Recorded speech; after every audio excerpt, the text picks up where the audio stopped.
Assalamu alaikum, barka da zuwa darasi na 17 a jami'ar Coreldraw tare da MALAMINGIDA.com, wato kira ta 17 Corel X7. Ko da shike a darasin da ya gabata mai magana zunzurutu akan launi, sai dai akwai abin da nake so mai magana akai saboda mun yi koyarwa akan yadda ake sintiri da tsifa hoto ko rubutu daga gu ɗaya zuwa wani gun wajen amfani da kifiyar ɗauka. To amma a wannan darasin zan nuna maka ko nuna maki ko maku wani hanya da ake bi wajen amfani da keyboard, jaɓan na'ura da kuma abin da muke kira notch offset. Saboda haka bari mu nufi fuskar na'ura domin mu ga abin da ya sawaka. Idan muka dubi fuskar na'ura anan za mu tarar da cewa mun ta magana akan abubuwan da idanunmu ke iya gani da muka zo mu nan wato wajen sashin ma'auni sai muka tsaya. Dalilin da yasa bamu zo notch offset ba shine idan bamu yi magana akan ya ake amfani da sintiri da tsiffa rubutu ko hoto ba, ko ya aka koyarwan bara ka gane ba. Saboda haka bari mu fara. Idan muka dubi nan zamu tada cewa muna ƙarƙashin inci ne. Idan muka zo muka canza ma'auni zuwa centimeter, to komai anan ma zai koma centimeter. To idan kana aiki da Coreldraw akwai wani lokacin da zaka so ka yi motsi da abu wanda ba hanzari kake ba, kuma kana so da ya tafi daidai, shine ake kira precise, wato kata wuce ƙetare gona da iri. Saboda haka bari nuna maka yadda za mu yi a wannan sashin. Misali a ce na zana tsiffa mai dungu hudu yanzu a haka, to sai ya zamanto ina so in matsar da shi. To matsarwa da nake yi ba takamaiman jere na musamman, ma'ana zai iya zuwa sama da ƙasa. Saboda haka idan muka duba keyboard ɗinmu wato tarin madannan nan, za mu tarar da arrow wato kifiya wanda ta dubi kaman kusuroyi na duniya, wato gabar, kudu, arewa da yamma. To ana amfani da shi wajen motsi da tsiffofi, rubutu ko kuma duk wani abin da ka zaɓa a Coreldraw.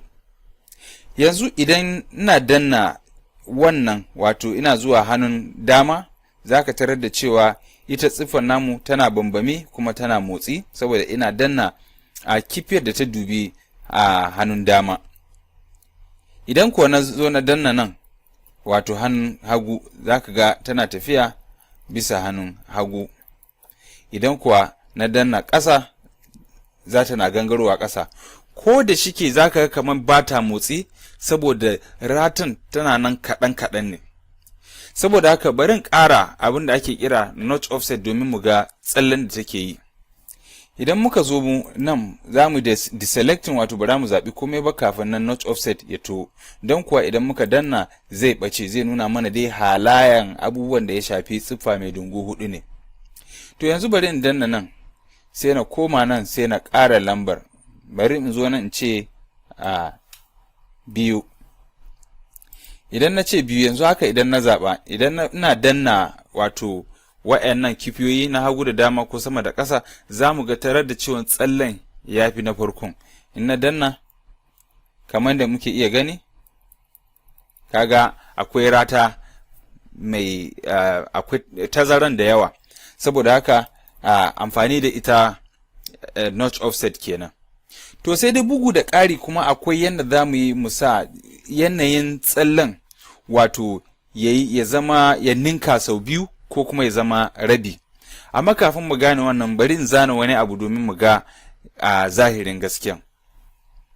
Idan na zo ne nan na sake zana wannan tsiffar, bari in ba da launi kamar da muka yi. Sai yanzu nan in ba da launi. To yanzu idan na ɗauki wannan na zo na ajiye a nan, na daidaita su, bari in matso kusa. To kamar yadda muke iya gani yanzu na haɗa wannan tsiffofin guda biyu su zo kusa da kusa. Saboda haka za mu yi tsalle, wato mu ga yadda za ka ninka ko kuma ka rage. To kamar yadda yake yanzu haka zan zaɓi wannan jar. Idan na zaɓi jar sai in ce 1, 2, 3, 4. Ka gani? To idan ina son ninka tsallen nan so biyu, kaga yanzu wannan mun yi guda hudu kenan. To idan kana so ka ninka tsallen, za ka danna hannunka ne akan shift, sai ka danna ita wannan arrow din. To yanzu na danna shift, bari in koma hannun hagu, 1 2, kaga ya ninka ta. Idan na sake barin sake koma ta hannun dama domin mu sake gani, na danna shift sai in koma 1 2, ka gani? To amma idan kuma babu wannan shift din, zai zama to za mu danna so hudu ne, 1 2 3 4, ka gani? To idan kuma muna so mu rage gudu, kaga wannan mun ninka ratan ne, yanzu kuma wannan muna so mu raba, to za mu tar da cewa maimakon 4 zai ba mu 8. Saboda haka barin koma can sai mu fara towa a rabin saurin, 1 2 3 4. To idan kana so ka rage wato ratan yanzu kamar nake faɗa, za ka danna yatsaka bisa control. Idan ka danna control sai ka fara motsin. To yanda na danna yanzu, na danna control, to bari mu irga 1 2 3 4 5 6 7 8. To kaga yanda abun yake kenan. Saboda haka ita Coreldraw ta baka hanyar da aikinka za ta zama maka da sauƙi. To duk da shike mun sa ninkin guda biyu ne, Coreldraw ta baka izini ko kuma ce ta baka yanci domin ka dada. Idan kana so ma ya zama idan ka danna ita wato shift ta yi tsalle sau 4 ne, to duk zaka yin haka. Ga asirin, idan ka ɗauki kifiyar ɗaukanka ka to bisa kan wannan rula ɗin, idan kai tagwayen caka zai fitar maka da wani kwali a nan, wato kaga notch offset ɗinmu ya iso kenan.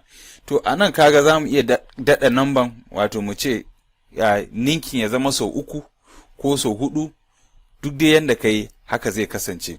Sannan kuma idan kana so ya raba, wato yadda muka raba ratan, raba yanzu dama wancan dama an raba gida biyu ne, to wannan ɗin ma za ka iya ƙara, an ka sa 4, to wato sai zai tafiya a hankali, zai rarraba, zai yi shi gunduwa wanda motsin ba zai ba da wani rata na musamman ba.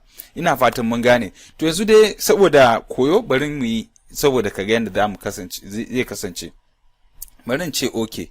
To yanzu idan na ce shift sai na danna 1, kaga bugu ɗaya, don mun ce 4, da takun ɗazu da muka yi mun yi taku 2 ne. To amma yanzu da na danna guda ɗaya kawai ma sai da ya jefa ta ratan 4 da muke yi a da. Idan na sake dannawa, na danna control kenan, na raba kashi 4. To yanzu bari sake danna control in koma baya. To yanzu zan sake danna control din ne domin mu koma baya. To kaga wannan mun yi bugu ɗaya, taku ɗaya, mun je 4. Yanzu wannan idan muka danna control dan mun raba, duk wannan koyar da nake idan baka gane ba za ka iya koma ba saboda bidiyo ce.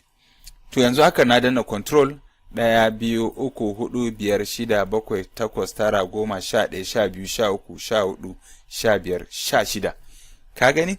Dan dama inda gida biyu ne da 8 ne, amma da shike kuma mun raba gida 4 kamar da kake raba lemu kashi 4. To haka ne ita Coreldraw take. To kafin nan mu rufe wannan darasin, zan nuna maka yadda zaka daidaita motsi ko sintiri da tsifofi rubutu ba tare da ya haura sama ko ya haura ƙasa ba, wato zai tafi tamkar da rula kake amfani da. Saboda haka barin ɗauko wannan mai ruwan ɗoron aje a gefe. To idan kana motsi yanzu, misali barin bayani, idan ina motsi yanzu haka da ita jaɓar na'ura ta, kaga dai tana yin zigzag, tana yin sama da ƙasa da dai sauransu. To duk da shike dai ina motsi na kama, zaka tarar da ciwon gajen launi. To yana nufin idan na sake jaɓar na'uran, to inda kaga wannan kuruwan wato da shingen ruwan bula, to ita wannan tsiffar za ta ƙaura ta koma wajen, kamar yadda zan sake yanzu. In na sake, kaga ya koma wajen. To yanzu dai a gurguje bari yi, saboda ba na so kowace darasi tana wuce minti 10.